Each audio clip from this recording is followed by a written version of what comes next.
Assalamualaikum warahmatullahi wabarakatuh. Anak hebat kelas 6 masih dengan Bu Ii. Kali ini kita membahas soal literasi membaca Kabupaten Sleman PO yang pertama.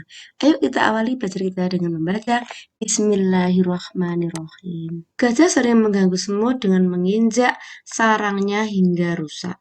Semut-semut sangat marah. Mereka berunding untuk mengusir gajah. Akhirnya mereka menggigit kaki gajah secara bersamaan. Gajah kesakitan dan berusaha mengusir semut-semut dengan mengepakkan kakinya.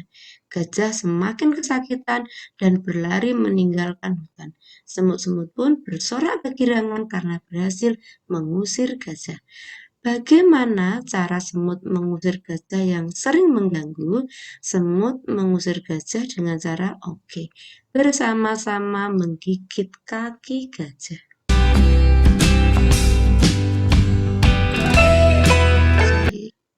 Nomor 12, bacalah cerita berikut. Suatu hari, Pak Mujair menemukan ikan yang sangat unik. Ia ingin memelihara ikan itu. Namun, ada masalah karena ikan ini hidup di air laut. Hal itu tidak membuatnya mundur. Ia terus bolak-balik mengambil ikan dan air laut. Ia yakin bahwa masa adaptasi ikan air laut dan air tawar akan berhasil. Ia terus mencoba membuat komposisi campuran dengan persentase air laut lebih besar. Lalu secara bertahap persentase air laut dikurangi. Akhirnya setelah 11 kali mencoba, ia berhasil. 4 ekor ikan yang dibawanya dari laut dapat bertahan hidup di air tawar. 4 ekor ikan itu dikembangbiakkan dalam satu kolam. Selanjutnya, ia terus berkembang membagikan bibit ikan ini secara cuma-cuma kepada masyarakat. Sekarang makin banyak orang yang berhasil membudidayakan ikan itu. Oleh karena itu, spesies ikan baru ini disebut ikan mujair. Perhatikan watak tokoh berikut ini. Tokoh Pak Mujair pada cerita tersebut ditunjukkan oleh nomor berapa, anak-anak hebat? Oke, watak dapat diketahui dari perilaku dan perkataan tokoh dalam cerita. Dari perilaku Pak Mujair dalam cerita tersebut dapat diketahui bahwa wataknya adalah ulet. Ia terus berusaha walaupun gagal menangkarkan ikan hingga 11 kali. Percobaan barulah ia berhasil, dan dia dermawan. Ia membagikan hasil budidayanya kepada warga secara cuma-cuma. Ini membagikannya. Jawabannya adalah 1 dan 5.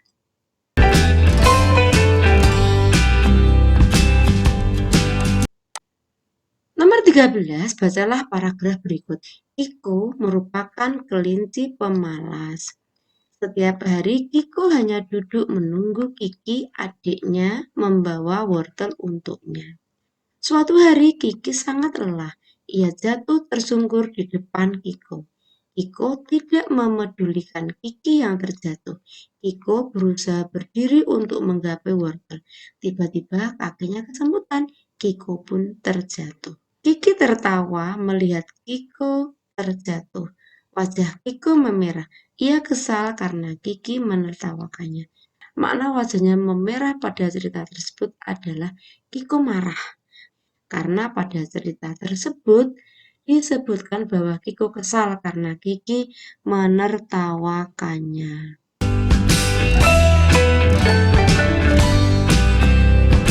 Nomor 14, Tauti adalah burung merak yang hidup di hutan. Setiap hari ia merasa sedih saat melihat burung-burung lainnya bisa terbang. Ia sedih karena dirinya tidak bisa terbang.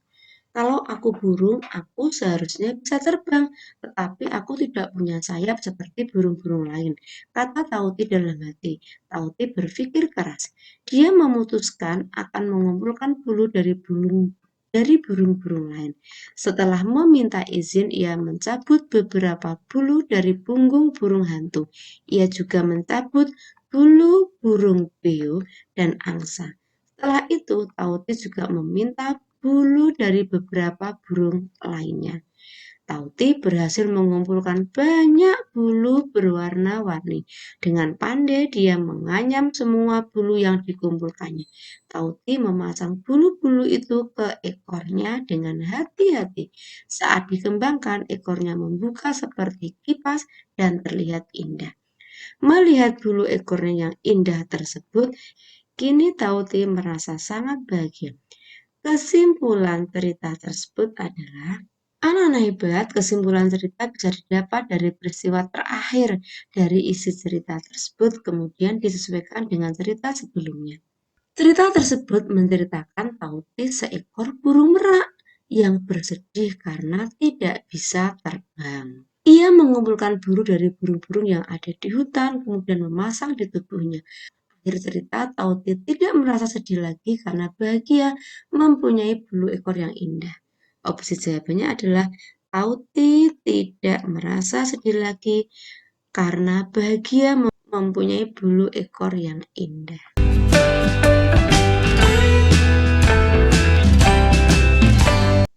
Nomor 15, bacalah penggalan cerita berikut. Kak Tia masuk ke kamar Putri sambil membawa bungkusan. Ia perhatikan tas sekolah Putri tidak pernah ganti. Ini aku belikan tas baru, ucap Kak Tia. Terima kasih Kak, tetapi tas Putri masih bisa dipakai, kata Putri. Maksud kalimat yang bercetak tebal pada paragraf tersebut adalah Putri keberatan menerima tas baru. Nah hebat, demikianlah bahasa kita kali ini. Nantikan pembahasan berikutnya. Wassalamualaikum warahmatullahi wabarakatuh.